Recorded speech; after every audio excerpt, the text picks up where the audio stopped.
क्या भगवान एग्जिस्ट करते हैं नहीं, आज इस पे हम बात करने वाले हैं। मेरे ख्याल से तुम लोगों ने डिबेट देख ही ली होगी, जावेद अख्तर और एक मुफ्ती साहब है उनके बीच में। और ऐसी डिबेट्स का मुझे स्टार्टिंग में ही पता था कोई निष्कर्ष निकलने नहीं वाला, there will be no conclusion at all, क्योंकि दोनों ही अकड़ में है। एक थीस्ट एक एथीस्ट नहीं होता, यहाँ पे होते हैं दोनों के दोनों ईगोइस्ट, जो कि मान के चलते हैं मैं तो पक्का करेक्ट हूं। वो जो एथीस्ट होता है ना, वो भी मान के चलते हैं कि भगवान तो नहीं ही है, और तीस वाला मानता वही है। तो आज हम बात करने वाले हैं उनकी डिबेट में जो मुझे एक कमी दिखी, that was the definition of God, कि क्या चीज वो मान के चल रहे हैं। एक बार एटलीस्ट बताएं तो, क्या हमारे जैसे दिखते होंगे, हमसे अलग होंगे, हम स्पेस टाइम में की बाउंडेशन में बंधे हुए हैं, हमारी पर्टिकुलर एज होती है, उसके बाद हम खत्म हो जाते हैं। और क्या क्या क्या गॉड के साथ ऐसा कुछ है, स्पेस टाइम के साथ बंधे हुए हैं या नहीं? तो वो कैरेक्टरिस्टिक मैं ढूंढने की कोशिश कर रहा था और मुझे ज्यादा मिली नहीं, जितनी मैं एक्सट्रैक्ट कर पाया मैं तुम लोगों को बताना चाहूंगा। मुझे अगर किसी कैटेगरी में तुम लोगों को डालना हुआ कि मुझे अगर किसी कैटेगरी में रहना हुआ तो एक होते एथीस्ट एक एथीस्ट, तो मुझे बीच वाली कैटेगरी एग्नोस्टिक में डाल देना। मेरे ख्याल से जितने व्यूअर्स होंगे हमारे, उनमें से भी बहुत सारे मैक्सिमम लोग, एटलीस्ट मैं अपनी ऑडियंस के बारे में 100% सर्टेन हूं कि वो एग्नोस्टिक वाली होगी। अब मैं फिर भी तुम लोगों को बताना चाहूंगा डेफिनेशन ऑफ गॉड जो उसमें बताई गई, वो ये थी कि there is some part of the, according to me, मैं थोड़ा सा मिक्स करना चाहूंगा, मुझे उसमें नहीं मिली गॉड की डेफिनेशन, बट जो मुझे समझ आई है वो ये थी कि there is some part of the universe जिसको हम भगवान बोल सकते हैं, या फिर there is something outside the universe जो कि स्पेस टाइम बाउंडेशन से नहीं बंधे हुए हैं, उनके लिए समय नहीं बीतता है। उन्होंने जब ये यूनिवर्स बनाया था, समय ही उसके बाद स्टार्ट हुआ था। ठीक है, that is what we call God. बढ़िया बात है। मुझे ऐसा लगता है, जितना भी मैंने पर्सनली अपने आसपास एथीस्ट दोस्त भी हैं मेरे बहुत सारे, और थीस्ट भी हैं, तो मैंने ना उनको देखा है, उनके पास ना एक ऐसा पैरामीटर होता है। ऑल्दो मैं आज स्लाइड्स लेके आऊं, बट मेरे पास बहुत सारा वैसे भी है बात करने का। उनके पास ना एक पैरामीटर होता है, जहां यहाँ लिखा होता है 0 और यहाँ लिखा होता है इन्फिनिट, और यहाँ एक रिंग बनी होती है, एक मूवेबल रिंग होती है। ये है एक मूवेबल रिंग, समझना पूरी बात। अब वो भगवान को याद करते, दिस इज गॉड्स पैरामीटर, मैं ऐसा बोलना चाहूंगा। गॉड के लिए बनाया गया पैरामीटर, हमारे ह्यूमन बींग्स के द्वारा। हम ये सोचते हैं कि हम अपनी हम अपने इस चीज से आगे तो नहीं जा पाएंगे ना यार, है ना? तो हम ऐसा सोचते हैं, हमारी जरूरत के हिसाब से हम इस डायल को, इस रिंग को आगे पीछे शिफ्ट करने की कोशिश करते हैं। Even atheist also. तुम लोग, मैं एक हाइपोथेटिकल सिचुएशन लेता हूँ, एक इंसान है, वो बहुत ही ज्यादा अगेंस्ट है गॉड के बिलीफ के, वो बिलीफ के ही अगेंस्ट है, लेकिन हाइपोथेटिकल सिचुएशन है, ठीक है, लेकिन उसके ना घर पे कोई भी उसके जो सबसे ज्यादा लव्ड वन था, उसका फादर मदर या कोई भी हो सकता है, वो डेथ बेड पे है। अब डॉक्टर्स ने कह दिया कि देयर इज अ चांस कि वो बच जाएंगे, और देयर इज अ चांस कि हम उन्हें नहीं बचा पाएंगे, हमारे पास एक दिन है। अब चाहते ना चाहते हुए वो जो एथीस्ट है ना, वो उसके हाथ ऐसे भी होंगे तो वो अपने आप ऐसे आ जाएंगे कि जो भी जिसने भी ये यूनिवर्स क्रिएट किया होगा, अगर कोई कंट्रोल कर भी रहा है, तो प्लीज प्लीज इन्हें बचा लेना। मैंने अपने सामने होते देखा है, मैं तभी बता रहा हूं। जितना मर्जी कोई एथीस्ट हो, eight the end of the day, depending on किस सिचुएशन में हम हैं, ये डायल को हम आगे पीछे करते हैं। हम अगर किसी डिबेट में बैठे होंगे, मेरे सामने थीस्ट होगा, मैं एथीस्ट हूं फॉर एग्जांपल, तो भाई मैं यहाँ पे इस डायल को ये मूवेबल चीज है, इसको 0 पे ले आऊंगा, मैं एथीस्ट हूं, डिपेंडिंग ऑन द सिचुएशन।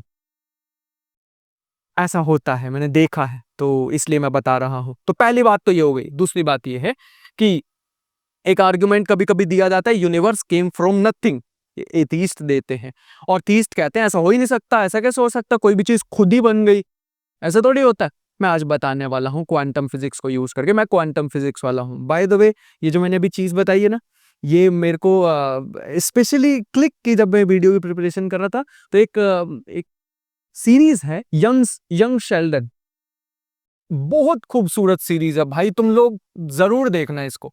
तो जिसने भी देखी होगी उसको याद होगा, व्यूअर्स ने भी देखी होगी जो ऑनलाइन देख रहे हैं। तो उसमें एक सीन आता है, जब जो शेल्डन होता है, छोटा सा बच्चा, तो उसके फादर हॉस्पिटल में होते हैं, डेथ बेड पे होते हैं। अब वो बिलीव नहीं करता, वो एथीस्ट है, वो भगवान में बिलीव नहीं करता, लेकिन जब उसके फादर को वो डेथ बेड पे देखता है ना, तो वो छोटा सा बच्चा जाता है चर्च में, बैठता है, अपने हाथ भी जोड़ता है, वो अपने मन में बोलता है कि भगवान मैं आपको नहीं याद कर रहा, अगर आप हो तो मैं याद कर रहा हूँ लैपलास को, एक फिजिसिस्ट थे, क्योंकि वो लैपलास भगवान में बिलीव करता था। तो वो लैपलास को कहता है कि अगर यार तुझे तुझे इतना ही ज्यादा बिलीव है भगवान का और तुझे कभी भगवान मिले या तुझसे बात करें तो उन्हें प्लीज कहियो कि मेरे फादर को बचा ले। लगभग ऐसी ही कुछ बात बोली थी उसने।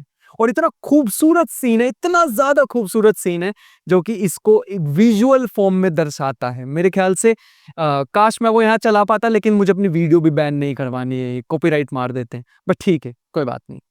तो ये चीज हो गई। नेक्स्ट अब मैं बता रहा था यूनिवर्स केम फ्रॉम नथिंग। ऐसा हो सकता है कि कोई चीज नथिंग से आ जाए? The answer is yes.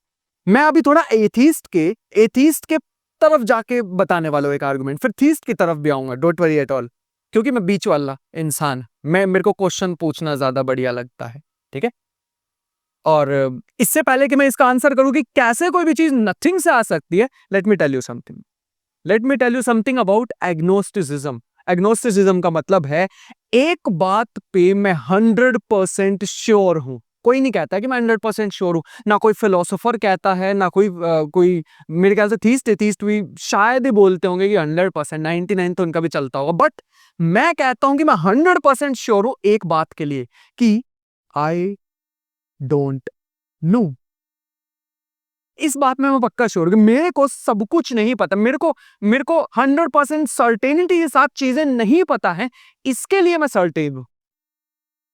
मैं बिल्कुल श्योर हूं कि मैं श्योर नहीं हूं। थोड़ी कंफ्यूजिंग लग रही होगी बातें, लेकिन दैट इज द थिंग जो कि हमें आगे बढ़ने में हेल्प करती है हमेशा। हमारी वो जो क्यूरियोसिटी, वो जो बचपन में हम इतने सारे क्वेश्चन पूछते थे, उसको जगाए रखने का एक ही तरीका है कि आई डोंट नो।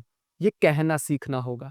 यूनिवर्स से पहले क्या था? आई डोंट नो, मेरे को नहीं पता। क्या मैं उसके एविडेंस देखूंगा? क्या मेरे को लॉजिकली वो चीज समझ आएगी तो मान जाऊंगा? नहीं यार, reality is not what it seems like. मैं अभी एक एग्जांपल बताऊंगा क्वांटम मैकेनिक्स का, डोंट वरी। रियलिटी हमेशा हमेशा जो हम लॉजिक से सोचते हैं वो होता ही नहीं है। मैं इस दीवार के आर पार नहीं जा सकता, दिस इज लॉजिकली करेक्ट, नहीं जा सकता। इलेक्ट्रॉन तो चला जाता ना, क्वांटम टनलिंग का concept, although it does not have sufficient amount of energy. तो रियलिटी वैसी नहीं है भाई जैसे हम सोच रहे। मैं अपनी क्वांटम फिजिक्स की सीरीज में भी यही कर रहा था, बट ये टॉपिक मेरे ख्याल से बहुत ज्यादा जरूरी है। मैंने अभी अभी बताया ना कि हम हमेशा ना जीतना चाहते हैं, हमेशा। काफी सारी वीडियो बनती हैं, बनी हैं इसके बाद, और उसमें भी तुम लोगों ने देखा होगा कि अब बाद में वो बोलते हैं कि यार इनको ना ऐसे कर देना चाहिए था, जावेद साहब को ना ऐसे बोलना चाहिए था, मुफ्ती साहब को ये बोल देना चाहिए था, जो भी जिसकी साइड था। तो जैसे वही वाली सिचुएशन है कि तुम अपनी गर्लफ्रेंड के साथ फॉर एग्जांपल जा रहे हो या फिर बॉयफ्रेंड के साथ जा रहे हो, और सामने कोई गुंडा आता है और उसने रख के थप्पड़ मारा तुम्हें बिना किसी बात को, कोई लॉजिक नहीं था उस बात का, उन रख के थप्पड़ मारा, तुम्हारे यहाँ से ना खून आने लग गया, कुछ तो हुआ और खून आने लग गया, और तुम गुस्से में हो, कुछ कर नहीं सकते, क्योंकि तुम्हें यहाँ पे एक इंसान दिख रहा है, वहां बाइक पे 4 और दिख रहे हैं, तुम कुछ नहीं कर पाओगे इसका। तुमने मारा तो वो 4 आएंगे, तुम्हें और मारेंगे, शायद वो लड़की को भी हार्म करने की कोशिश करें, जो कि तुम नहीं चाहते। तुमने कहा ठीक, तूने मार दिया, तुम उसको सेफली उसके घर तक छोड़ गए, अपने घर गए, अब तुम जीतने की कोशिश करते अपने दिमाग में। अब तुम अपने दिमाग में वो हर पॉसिबल सिचुएशन, हर पॉसिबल सॉल्यूशन लेके आते हो कि मैंने उसके गर्दन को ऐसे पकड़ा, ऐसे रख के मारता, उसके दोस्तों की हड्डी तोड़ देता, ये कर देता, वो कर देता, अब मैं जीतने की कोशिश करता हूं। और वही चीज ये बाकी वीडियोस में भी होंगे भी, इंक्लूडिंग माय वीडियो। वैसे मैं किसी के भी फेवर में नहीं हूं, ना मुफ्ती साहब ना जावेद अख्तर। जब उन्होंने गॉड की डेफिनेशन ही नहीं the starting of the debate में, तो मैं किसकी साइड हूँ? किसी की भी नहीं। बट स्टिल मैं भी अपनी वीडियो को उसी में इंक्लूड करना चाहूंगा। अब हम जीतना चाहते हैं। उस समय जो भी डिबेट चल रही थी, अब हम कहेंगे यार काश ऐसे कर दिया होता, काश वैसे कर दिया होता, वो चीजें चलती हैं। बट ठीक है, कोई बात नहीं। तो मैं बता रहा था फिलोसॉफिकल एग्नोस्टिज्म के बारे में। द करेज टू से आई डोंट नो। जो भी ये बोलने की हिम्मत रखता है वो एग्नोस्टिक है। हम किसी की भी साइड नहीं है। एक कह रहा कि होते ही हैं भगवान, एक कहते नहीं होते। हम बीच में कि आई हैव नो आइडिया। हमारे पास शायद वो टूल्स ही नहीं हैं जिससे उस सुपर नेचुरल पावर को हम मेजर कर पाए, उनके एविडेंस ढूंढ पाए। We don't have a tool for that. ठीक है। इसके बाद कुछ कुछ लाइंस मैं यहाँ पे लिख के लाया हूं जो कि वीडियो पॉज करके सोच सकते हो। But agnosticism, what agnosticism actually claims, it says the truth value of God's existence is unknown, unknowable with current cognitive tools, जो कि मैंने भी बताने की कोशिश की, हमारे पास वो टूल्स ही नहीं है भाई।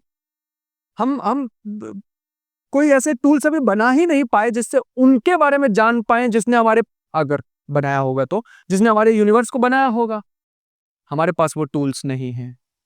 सो at the end of the day I am saying we don't know, यही कहना चाह रहा हूं मैं। अब अपने क्वेश्चन पे जरा वापस आना चाहेंगे, which is how can something come from nothing, बताना चाहेंगे इसके बारे में भी। हम मैथमेटिक्स के स्टूडेंट हैं तो, और क्वांटम फिजिक्स के स्टूडेंट हैं तो हम उसका आर्ग्यूमेंट लेते हैं, है ना, सही बात है ना। यूनिवर्स केम फ्रॉम नथिंग ये तब पॉसिबल हो सकता है क्योंकि हमें पता है देयर एग्जिस्ट वर्चुअल पार्टिकल्स। मेरे पास और भी बहुत सारे एग्जांपल्स हैं, जैसे मैं ग्लूऑन्स वगैरह के बारे में बता सकता हूं, बट मैं इजी वाला चूज कर रहा हूं, उसको क्वांटम फिजिक्स में पढ़ेंगे, कॉम्प्लिकेटेड चीजें हैं। वर्चुअल पार्टिकल्स का मतलब है हमारे जो एम्प्टी स्पेस है, इसे हम आज तक एम्प्टी सोचते थे, एम्प्टी नहीं है भाई ये। इसमें से एम्प्टीनेस में से, इसी नथिंगनेस में से वर्चुअल पार्टिकल्स बनते हैं, डिस्ट्रॉय हो जाते हैं, बनते हैं, डिस्ट्रॉय हो जाते हैं, बनते हैं, डिस्ट्रॉय हो जाते हैं। They are coming from nothing. कोई उनका कारण नहीं है कि वो क्यों बन रहे हैं। ब्लैक होल के पास भी बनते हैं। अगर ब्लैक होल के इवेंट होराइजन के पास दो वर्चुअल पार्टिकल्स बने, तो वर्चुअल मतलब अगर वो बने हैं तो given time condition, given time में वो डिस्ट्रॉय भी होने चाहिए, सच दैट वो जो हाइजेनबर्ग का प्रिंसिपल, हाइजेनबर्ग्स अनसर्टेनिटी प्रिंसिपल, शायद कुछ लोगों ने ये वाली फॉर्म उसकी ना देखी हो, बट ठीक है, इतने गिवन टाइम में, इतने कोई एक गिवन टाइम में एनर्जी क्रिएट हो सकती है सच दैट वो गिवन टाइम में दोबारा डिस्ट्रॉय भी हो जाए। नथिंग से समथिंग बन सकता है, लेकिन for a very short duration of time, फिर दोबारा नथिंग, नथिंग समथिंग नथिंग। कोई कॉज नहीं है इसका, कोई कारण नहीं है, बन रहा है। फिर एक पैराडॉक्स है जिसके बारे में मैंने कुछ समय पहले बात की थी, विच इज बोल्ट्जमैन्स ब्रेन पैराडॉक्स। काफी ज्यादा खतरनाक और काफी ज्यादा दिमाग घुमाने वाली चीज मुझे पर्सनली लगती है, एग्जिस्टेंशियल क्राइसिस देने वाली चीज है ये। हमने कैलकुलेट करके देखा कि हमारे यूनिवर्स में, पूरे के पूरे यूनिवर्स में क्वांटम फील्ड्स फैली हुई हैं। उसके अंदर जो फ्लक्चुएशंस होती है ना, उसे हम पार्टिकल्स की तरह परसीव करते हैं। कौन सी फील्ड की बात करूं मैं? Electron filled, quark field, electromagnetic field, जिनमें रिपल्स को फोटॉन्स, सुनिए ना ऐसी बातें, वो मैक्सवेल वाली, ठीक है। और इसके बाद हमारे पास हिग्स फील्ड होती है, वगैरह वगैरह, ये सारी फील्ड्स हैं। इन्हीं के बीच में रैंडम फ्लक्चुएशंस भी कभी कभी होती हैं, जिनकी मैं यहाँ पे बात भी कर रहा था। और हमने कैलकुलेट करके देखी प्रोबेबिलिटी कि there exist finite chance, zero नहीं, देयर एग्जिस्ट फाइनाइट चांस कि उसी रैंडम फ्लक्चुएशंस में से एक यूनिवर्स निकल जाए। There exist some chance, let us say वो चांस है X%, ठीक है, मान लेते हैं। बट हमने कैलकुलेट करने की कोशिश की कि कितने परसेंट चांस हैं कि हमारे इसी यूनिवर्स में रैंडम फ्लक्चुएशंस की वजह से एक ऐसा ब्रेन निकल जाएगा, ऐसा ब्रेन पॉप आउट हो जाए, एक ऐसा ब्रेन बन जाए जिसके पास फेक मेमोरीज हो, और उसकी प्रोबेबिलिटी लेटेस्ट से है Y%। और ये प्रोबेबिलिटी बहुत ज्यादा थी एज कंपेयर टू यूनिवर्स के क्रिएट होने की। सोचो कितना ज्यादा वियर्ड है हमारे यूनिवर्स, हम तो कुछ भी नहीं जानते भाई इसके बारे में। मैंने स्टार्टिंग भी इसी लाइन से की है और अभी भी यही लाइन बोलना चाहूंगा, reality is not what it seems like. इस यूनिवर्स में there exist much more chance than this कि हमारे यूनिवर्स में एक ऐसा ब्रेन क्रिएट हो जाए, रैंडम पॉप आउट हो जाए, जिसके पास फेक मेमोरीज हो। So maybe we all are just nothing but Boltzmann brains. हमारे पास जितनी भी मेमोरीज, जो भी मेरे पास्ट में, जस्ट वो फेक मेमोरीज है जो मेरे पास पड़ी हुई हैं। जो भी मैं अभी पीछे बोल रहा हूं, वो सब इल्यूजन, टाइम स्पेस, ये सारी चीजें, सब कुछ illusion. There exist some chance more than creating a universe from out of nothing, but उसका भी प्रोबेबिलिटी फाइनाइट है, जीरो नहीं है। अब बताओ, वो हम तो लॉजिकली सोच रहे हैं ना। अब तो हमारी जो मैथमेटिकल इक्वेशन जिसने हमें इतना एडवांस्ड आज बना दिया है, हम तो उसी इक्वेशंस को फॉलो करके इसका मतलब बता रहे हैं। बट आइंस्टाइन ने भी एक बार बात बोली थी कि जो भी मैथमेटिकली हम देखते हैं आउटकम, जरूरी नहीं है वो सही हो। वो अलग बात है कि उन्हीं के द्वारा बताई गई जो ग्रेविटेशनल वेव्स हैं वो डिस्कवर हुई, जिसके वो अगेंस्ट थे ब्लैक होल के, वो मिला, उसके पिक्चर्स ली गई। एग्जिस्ट करते हैं ब्लैक होल्स। मैथमेटिकल इक्वेशंस का आउटकम बता रहा हूं मैं तुम लोगों को। तो universe can come from nothing, बिल्कुल हो सकता है। और दूसरी साइड में एथिस्ट वालों को ये भी कहना चाहूंगा, मतलब मैं किसी के अगेंस्ट नहीं हूं, मैंने फिर से बोल दिया यार, मैं तो सुख ही से अपनी जिंदगी निकालना चाहता हूं। सुख होता नहीं है वो अभी बताता हूं। बट मैं एथिस्ट को ये भी कहना चाहूंगा कि तुम लोग अगर लॉजिकली देखना चाह रहे हो हर चीज को, तो मैं इस दीवार के आर पार नहीं निकल सकता। क्या इसका मतलब है कि इस दीवार के आर पार कोई भी चीज नहीं निकल पाएगी? क्यों नहीं निकल पाएगी? इलेक्ट्रॉन्स निकल सकते हैं। मैं एथिस्ट वालों को यह भी कहना चाहूंगा कि अगर हम सोच रहे हैं कि रियलिटी बहुत सिंपल है जो हमें इजीली समझ आ जाएगी, it is not. It is not. हमने आज तक इलेक्ट्रॉन नहीं देखा और हम देख भी नहीं पाएंगे कभी इलेक्ट्रॉन को, बट दे एग्जिस्ट। हम उसके कब हम हमें नहीं पता कि वो कैसा दिखता होगा, लेकिन हमें उसका बिहेवियर पता है। हम उसे उसे उसके एक्सपेरिमेंटली काफी सारे यूज करके काफी एप्लीकेशंस ले रहे हैं। जैसे एक एटम के अंदर इलेक्ट्रॉन कहाँ है, आई हैव नो आइडिया, जब तक मैं उसके साथ इंटरेक्ट ना कर लूं, जब तक मैं कोई मेजरमेंट ना कर लूं। जैसे ही मैंने मेजरमेंट की, मुझे एक जगह पे कुछ इफेक्ट देखने को मिलता है, मुझे कुछ एनर्जी रिलीज होती दिखती है वहां से। इसका मतलब दो दो चीजें हो सकती हैं। या तो उस एटम के अंदर कई सारी जगह पे इलेक्ट्रॉन था। कई सारी जगह पे होने का मतलब है इलेक्ट्रॉन का वेव बिहेवियर। जो भी मैं अभी बोल रहा हूं वेव, अरे मेरे कैमरे में ही थोड़ी जा रही है सिर्फ, तुम लोग भी तो सुन पा रहे हो, पीछे वाले भी तो सुन पा रहे हो, और इस कैमरे के जो बिल्कुल पीछे बैठा है वो भी तो सुन पा रहा है। वेव का नेचर ही होता है फैलना। तो ऐसा हो सकता है एटम के अंदर फैली हुई है इलेक्ट्रॉन की वेव। मैंने मेजर किया तो मुझे एक ही जगह पे, eight the end of the day everything is quanta. Quanta की चीज में पैकेट की फॉर्म में एग्जिस्ट करती, जब तक मैं मेजर ना करूं। मैंने मेजर किया, वो क्वांटा मुझे दिखाई दिया, डिस्क्रीट वैल्यू दिखाई दी। Wait a second, I have another point of view for this. मेरे पास एक और तरीका है इसको बताने का।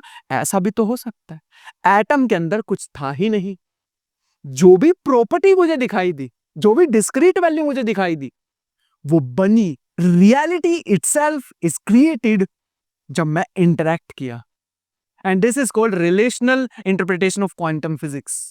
मेरी इंटरैक्शन से वो रियलिटी बन रही है। मैं हमेशा एक बात बोलता हूं, आज इस वीडियो में फिर से रिपीट करना चाहूंगा, दैट इज कि हमारा पूरा का पूरा यूनिवर्स, आई बिलीव इन, हमारा पूरा का पूरा यूनिवर्स बिहेव करता है जैसे वो एक क्वांटम कंप्यूटर हो, जैसे उसके बीच में कंप्यूटेशन हो रही हो, उनके बीच में कंप्यूटेशनल टास्क परफॉर्म हो रहे हो।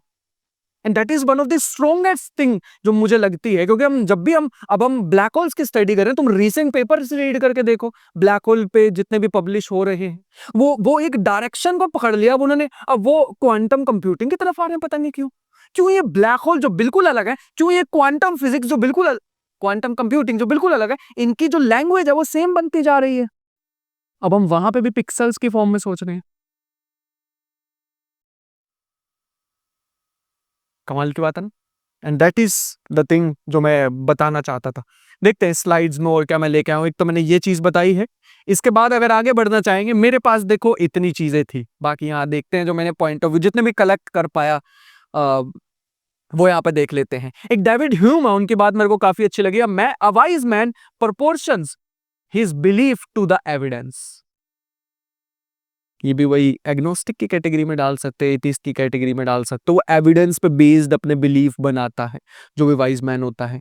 What it rejects this theistic over confidence. जो थीस्ट होते हैं वो बोलते हैं ना गॉड एग्जिस्ट, कोई प्रूफ नहीं लेकिन एग्जिस्ट करते हैं। और मेरे को ये नहीं समझ आता है कि वो, मेरे ख्याल से कुछ ज्यादा ही कंट्रोवर्शियल स्टेटमेंट हो जाएगी जो मैं बोलना चाहता हूं, बट मैं नहीं बोलने वाला हूं, क्योंकि मैं किसी भी पॉइंट ऑफ व्यू के अगेंस्ट नहीं हूं। बस मेरा खुद का भी एक पॉइंट ऑफ व्यू है। तुम्हें अगर अलाउड है तो मेरे को भी अलाउड है अपना पॉइंट ऑफ व्यू बनाना, बस इतनी सी बात है। कोई भी अगर तुम्हें थीस्ट आज के बाद बोलने की कोशिश करेगी गॉड एग्जिस्ट, तो तुम कहना ठीक है, तुम बताओ भाई, मैं तो मानने को तैयार हूं, बस ये बता दो विच वन, कौन से वाले, किन की बात कर रहे हो, है ना। गॉड की भी तो हमने ह्यूमंस ने इतनी सारी वैरायटीज बना दी है ना। हम यहाँ बैठे बैठे इतने बड़े यूनिवर्स में, इतनी सारी गैलेक्सीज में से, इतने सारे स्टार्स में से, इतने सारे सोलर सिस्टम्स में से एक सोलर सिस्टम के, एक प्लेनेट के, एक छोटे से शहर के गली के एक नुक्कड़ पे बैठ के हम बोलते हैं कि we know everything about God. हमें पता है मरने के बाद क्या होता है, मरने से पहले क्या होता है, हमें पता है वो गॉड की कैरेक्टरिस्टिक्स क्या है, वो हमारी पर्सनल लाइफ में मतलब इंटरफेयर कर सकता है, सारी चीजें हमें उनके बारे में पता है। कैसे? How is this possible? और मुझे नहीं लगता कि गॉड अगर ऑलमाइटी है, अगर मतलब अगर वो उन्होंने यूनिवर्स बनाया तो उनको फर्क नहीं पड़ता होगा कि तुम हमेशा उनका नाम लेते रहो। आई थिंक समझदार तो वो बहुत होंगे, बहुत ज्यादा होंगे। और मुझे कोई कोई कोई आपत्ति नहीं है अगर कोई भगवान में बिलीव करता है, अनलेस अनटिल वो एक अंध भक्त बन जाए, तब तक कोई दिक्कत नहीं है भाई। बिल्कुल बिलीव करो, बस तुम अपने डेली लाइफ में अपने जो देश है उसके लिए काम कर रहे हो, या अपने आसपास वालों को और भी बेहतर बना रहे हो अपने साथ, कोई दिक्कत नहीं है भाई। तुम बिलीव करो ना करो, क्या ही फर्क पड़ता है। It is your personal point of view. Culture भी तो एक्सेप्ट होता है ना, तो रिलीजन भी सही, अनलेस अनटिल वही अंधभक्ति वाली बात नहीं भाई, तब तक नहीं। और थीस्टिक ये कौन सा भाई साहब कम है, ये एथिस्ट वाले ये कहते हैं I know God does not exist. मैं भी मेजर नहीं कर पाऊंगा, मैं भी एविडेंस नहीं देख पा रहा हूं, तो गॉड एग्जिस्ट नहीं करता है क्योंकि मैंने देखे नहीं है। भाई देखा तो नहीं, इलेक्ट्रॉन भी नहीं एग्जिस्ट करता है ना, उसके इतने सारे यूज केसेस हमने देखे हुए हैं ना। बट यहाँ पे एक आर्ग्यूमेंट इनके सपोर्ट में ये आता है कि मैं स्टैटिस्टिक्स वाला स्टूडेंट भी हूँ, मैंने स्टैटिस्टिक्स भी पढ़ी है, तो हमने वहां पे सुना था कि किसी भी चीज को अगर सर्टेनिटी के साथ बताना है देन एक ब्रह्मास्त्र है हमारे पास, and that is sample size. इस यूनिवर्स को कंपेयर करने के लिए हमारे पास कितने यूनिवर्सेस हैं एट द मोमेंट, अगर हम एविडेंस के काम पे उस पे बात करें बेस पे, तो 0। इस यूनिवर्स के को कंपेयर करने के लिए कोई और यूनिवर्स देखना होगा ताकि मैं उसके ओरिजिन के बारे में रिसर्च कर पाऊं, ताकि मैं रिसर्च कर पाऊं इसके बिहेवियर के बारे में और अच्छे से। सैंपल साइज ही 1 है, कैसे करें, कैसे सर्टेनिटी के साथ बता दे, तो अनसर्टेन है। मैं इस पूरे के पूरे सेशन को एंड करना चाहूंगा, हालांकि मेरे पास आगे स्लाइड्स हैं, बट एंडिंग स्टेटमेंट मेरी रहने वाली थी, मैं थोड़ा सा उसका हिंट देता हूं, दैट इज ये यूनिवर्स साइलेंट है, साइलेंट। हम इसमें मीनिंग ढूंढने की कोशिश कर रहे हैं, हम वो दरवाजा खड़काते रहेंगे। मैंने अपनी क्वांटम फिजिक्स की जो सीरीज स्टार्ट की उसमें मैंने यही बताया था कि सामने एक दरवाजा और मैं उसको खड़काता जा रहा हूँ, उसको घूसे मारता जा रहा हूँ कि उसके पीछे शायद मीनिंग होगा। मैं घूसे पूरी लाइफ मारता रहूंगा, उसके पीछे मीनिंग है ना, वो दरवाजा कभी खुलेगा ही नहीं, क्योंकि कोई मीनिंग है ही नहीं, क्योंकि हमारा यूनिवर्स है ही एब्सर्ड, और उसी एब्सर्डिटी के साथ हमें जीना होगा। ये बोलते हैं एल्बर्ट कैमू। उसी अब्सर्डिटी के साथ हमें जीना ही होगा, दैट इज इट। आगे बढ़ते हैं। मैंने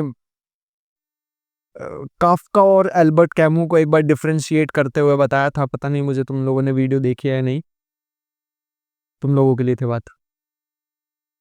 बट मैंने एक बार बताया था कि सामने एक दरवाजा है, तुम उसको खोलने की कोशिश कर रहे हो, उसके पीछे मीनिंग छुपा है लाइफ का। काफका बोलते हैं, फ्रांज काफका, वो कहते हैं कि तुम खड़काते रह जाओ उस दरवाजे को और कोई मीनिंग नहीं निकलेगा, यूजलेस है सब कुछ, खड़काते रहोगे, कोई मीनिंग ही नहीं।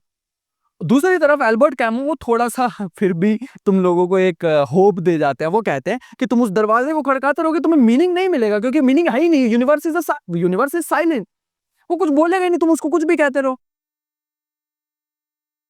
लेकिन वो जर्नी जो दरवाजा खड़काने की है, उसी को ही अगर तुम लोग समझ लो। मैंने एक बार एक कहानी सुनाई थी सिसिफस की, आई होप याद हो, तुम लोगों को तो याद ही होगी। बट सिसिफस की जो कहानी थी कि एक पत्थर को ऊपर लेके जाना है, उसकी लाइफ के सजा ही ये दे दी कि एक इन्फिनिटली लॉन्ग पहाड़ है, उसमें पत्थर को ऊपर लेके जाना बहुत बड़े से। वो बार बार पत्थर को ऊपर लेके जाता है, पत्थर नीचे गिर जाता है, पत्थर को ऊपर लेके जाता है, पत्थर नीचे गिर जाता है। अब उसकी लाइफ में बचा ही नहीं यार और कुछ, तो उसी में मीनिंग ढूंढ ले, उसी पत्थर को ऊपर लेके जाने में। अब उसको उसी में एक मीनिंग मिल गया, तो वो मीनिंग मतलब वो उसी में ही कुछ उसने फन ढूंढ लिया, उसी में ही उसने सोच लिया कि यार अब इससे ही है, जो भी है इसी में ही कुछ सोचना होगा। तो अगर वो उसी को इंजॉय करना स्टार्ट कर दे, पत्थर को ऊपर लेके जाना गिर रहा, फिर ऊपर लेके जाना फिर गिर रहा, दैट इज इट, और कुछ नहीं है भाई। ऐसा ही लाइफ में भी होता है कि हमें एब्सर्डिटी को एक्सेप्ट करना होगा कि लाइफ तो है ही बेकार, अब उस बेकार को एंजॉय करना है, तो थोड़ी आसान बन जाती है। ये कांट बताते हैं, ये इन्होंने काफी खतरनाक सी बात कही थी, मेरे ख्याल से वो आगे है वो बात, बट मैं वो जरूर दिखाऊंगा। और वीडियो को पॉज करके सारे मैंने पॉइंट्स कवर कर दिए हैं, वेयर टू स्टॉप वगैरह, आराम से इसको रीड कर सकते हो। कॉस्मोलॉजिकल आर्गुमेंट, रसल्स पैराडॉक्स, जो कि कहते हैं कि the universe is just there and that's all. मैंने ये भी बता ही दिया, मैंने सारी बातें ऑलमोस्ट कवर कर दी है, मैं स्लाइड्स लेके आया था। रसल ने कहा है यूनिवर्स है, universe is just there and that's all, universe है एंड दैट्स इट, खत्म, कोई क्वेश्चन नहीं है उस पे। Logic alone can not force reality to come comply with our reasoning. जैसा कि मैंने बताया, रियलिटी जितना हम सिंपल सोचते हैं वैसी है नहीं। हमें अगर क्वांटम वर्ल्ड में भी जाना होता है तो हमें नहीं समझ आती हैं यार चीजें। क्वांटम वर्ल्ड में हमें एक न्यू लैंग्वेज की जरूरत पड़ती है, and that language is mathematics. मैंने हजारों बार अपनी वीडियो में एग्जांपल दिया, एक और बार बता देता हूं कि तुम लोगों को वन डायमेंशन एज्यूम करना है, जरा सोचना वन डायमेंशनल चीज के बारे में। तुम लोग नहीं सोच पाओगे यार, वो पक्का एक शीट पे होगी, या तो एक 3 डायमेंशनल स्पेस के बीच में होगी। 2 डायमेंशनल शीट के बारे में सोचो, नहीं सोच पाएंगे, वो भी पक्का एक 3 डायमेंशनल स्पेस के बारे में होगी। तो हमारा दिमाग सोचता है 3 डायमेंशन में ही, हम नहीं विजुअलाइज कर सकते फोर्थ को, सेकंड को, फर्स्ट को, 0th डायमेंशन को नहीं एज्यूम कर सकते भाई, सोच नहीं सकते, हमारी लिमिट है। हमारा दिमाग ही इनबिल्ट फीचर्स उसके वैसे हैं।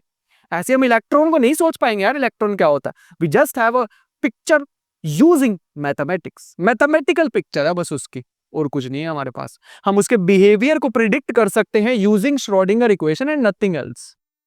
ये है हमारे पास इक्वेशन जिससे मैं उसके बिहेवियर को प्रिडिक्ट कर सकता हूं बस, और कुछ भी नहीं। तो at the end of the day, अगर मुझे एक कंक्लूजन निकालना हो कि do you believe in God, does God exist और नॉट, तो मैं ये कहना चाहूंगा कि there is some part of the universe which we can call God. अब वो यूनिवर्स में भी हो सकते हैं, यूनिवर्स के बाहर भी हो सकते हैं, but there is a possibility according to me, ये मेरा पर्सनल पॉइंट ऑफ व्यू जो मैं आप बताने वाला हूं, देयर इज अ प्रोबेबिलिटी शायद वो भी यही सोच रहे होंगे जो मेरी थिंकिंग है। मैं अपने से कंपेयर नहीं कर रहा हूं उनको, मैं जस्ट बोल रहा हूं कि शायद उनकी भी यही थिंकिंग होती होगी, अगर वो सोचने मतलब, मैं कहता रहा हूं ना, हमारा जो दिमाग है वो लिमिटेड है ना। हम ये सोच रहे हैं, अब मेरी थिंकिंग ये रहती थी आज तक कि जिसने भी हमें बनाया होगा शायद उसको भी किसी ने बनाया होगा, मतलब जो जिसने मुझे बनाया होगा वो सोच सकते हैं, वो भी सोच रहे होंगे अपने भगवान के बारे में, तो क्या वो कॉन्शियस बीइंग है जिसने हमें बनाया है? काफी सारे क्वेश्चंस आ गए ना, यही तो चीजें घूमती हैं। इसीलिए तो मैं कहता हूं आई डोंट नो कहना अगर हम सीख गए, बस मैं हमेशा कहता हूं, चाहे वो थीस्ट हो, चाहे एथीस्ट हो, चाहे एग्नोस्टिक हो, जहां पे भी कोई कह दे कि बस that is the absolute truth, वहां से पीछे हो जाना बस। हमेशा हमेशा एक बात याद रखना, everything is relative, even facts are relative. Schrodinger के डिब्बे वाली मैंने सिचुएशन बताई थी कि श्रोडिंगर का जो डिब्बा है उसके बीच में कैट है, वो कैट ने जहर पी लिया तो मर जाएगी, और जहर नहीं पिया तो वो जिंदा रहेगी। और मैंने डिब्बे को पैक कर दिया अच्छे से, तो मैं बाहर से देख रहा हूं उस डिब्बे को, बताओ वो कैट जिंदा है या मर चुकी है? द आंसर इज, जब तक मैं खोल के नहीं देखूंगा, जब तक मैं उस कैट के साथ इंटरेक्ट नहीं करूंगा, तो वो सुपर पोजीशन में रहेगी, मरी भी हो सकती है, जिंदा भी हो सकती है। लेकिन अगर तुम कैट के पॉइंट ऑफ व्यू से देखो तो कुछ भी अब्सर्डिटी, एम्बिग्युइटी कुछ भी नहीं है ना, वहां तो कोई एम्बिग्युइटी नहीं है कि कैट, अगर मैं मान लो वो कैट हूं कि मैंने अगर मेरे सामने जहर पिया, मैंने पिया तो मर जाऊंगा, नहीं पिया तो नहीं मरूंगा, तो कोई भी। तो इसका मतलब हमें यहां से क्या समझ आया कि कंफ्यूजन है कि हु इज इंटरैक्टिंग, इंटरैक्ट कौन कर रहा है। अगर मैं इंटरैक्ट कर रहा हूं तो मेरे लिए अलग फैक्ट एग्जिस्ट करेगा, मेरे लिए अलग वेव फंक्शन एग्जिस्ट करेगा as compare to cat, as compare to the third person who is interacting with that cat. समझ पा रहे हो? तो everything is relative in this universe, जो भी प्रॉपर्टीज इमर्ज होती है, जो भी चीजें हैं, वो सब कुछ रिलेटिव हैं। इवन मैं ही अपने कमेंट बॉक्स से एक कमेंट, बहुत ही ज्यादा खूबसूरत कमेंट किया था किसी ने, मुझे सो सॉरी मैं नाम नहीं याद कर पा रहा हूं, बट जिसका भी होगा वो जरूर बताना। उसने एक बहुत खूबसूरत बात बोली थी, मैंने बताया था कि मेरा एक लेक्चर है एंटेंगलमेंट पे, तो उन्होंने लिखा था कि गॉड के बारे में उन्होंने लिखा था कि गॉड भी जो है ना वो उनका एंटेंगलमेंट के साथ कनेक्शन होगा कि हमारे हर किसी इंसान के लिए अलग गॉड एंटेंगल है, अलग तरह से बिहेव करते हैं। एवरीथिंग इज रिलेटिव में सोच सकते ना कि अगर गॉड फॉर एग्जाम्पल कोई भी पार्ट ऑफ द यूनिवर्स को गॉड मान लो, वो मेरे लिए अलग चीज हो सकती है, किसी और के लिए अलग चीज हो सकती है, किसी और के लिए अलग चीज हो सकती है, किसी एवरीथिंग इज रिलेटिव। मीनिंग आता ही तभी है जब कोई दो चीजें इंटरेक्ट करती हैं। Everything is outcome of the interaction. And so what is reality? I don't know, पता नहीं, अभी question mark. And that is how we win, by losing, by stepping back. अगर हम कभी भी जानना चाहते हैं कि रियलिटी होती क्या है, बहुत कुछ है भाई अभी जानने को। लूप क्वांटम ग्रेविटी हो गई, स्ट्रिंग थ्योरी हो गई, ये भी एक जगह पे आके तो रुकती है ना। लेकिन वो ये नहीं कहते कि that is the absolute truth, वो कहते हैं इतना हमें पता लग चुका है, इसके आगे जाना है। समझ गए?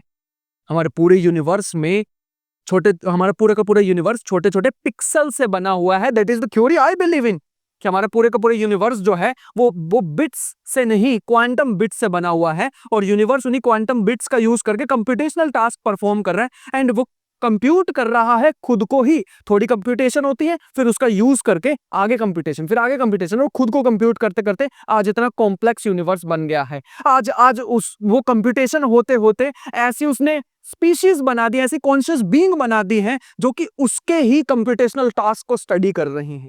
जो कि एक ऐसे रूम में, एक लेक्चर हॉल में खड़ा होकर पढ़ा रहा है, तुम लोगों को एक्सप्लेन करने की कोशिश कर रहा है, जो कि उसी यूनिवर्स के कंप्यूटेशनल टास्क का एक रिजल्ट है। पूरे के पूरे यूनिवर्स में जो कॉन्शियस बीइंग है, जो भी रियलिटी है, नथिंग बट कंप्यूटेशन। मेरा ये पॉइंट ऑफ व्यू है, तुम लोगों का अलग हो सकता है। और दैट इज ऑल जो भी मैं यहाँ पे लेके आया था। Everything has a cause, therefore God exist as the first cause. ये आर्ग्यूमेंट दिया जाता है, जिसपे मैंने काफी सारी बात कर ली। जितनी भी ये स्लाइड्स हैं, इनको वीडियो को पॉज करके जरूर पढ़ना, और इनसे रिलेटेड जो भी आर्गुमेंट्स तुम लोगों के निकले कमेंट बॉक्स में डालना। तुम लोग तो अपने क्वेश्चन आज मैं आंसर नहीं करने वाला हूँ, आज हमारा एक छोटा सा सेशन है और हम क्वांटम कंप्यूटिंग पे आते हैं इसके बाद। बट सोचना भाई इसके बारे में, एक रात तो खराब करो भाई, इसके बारे में सोचो। कितने सारे पॉइंट ऑफ व्यू मैंने तुम लोगों को देने की कोशिश की है। लेट्स सी कि तुम लोगों को कौन सा बेस्ट लगता है, वो बोल्ट्जमैन ब्रेन पैराडॉक्स हो या फिर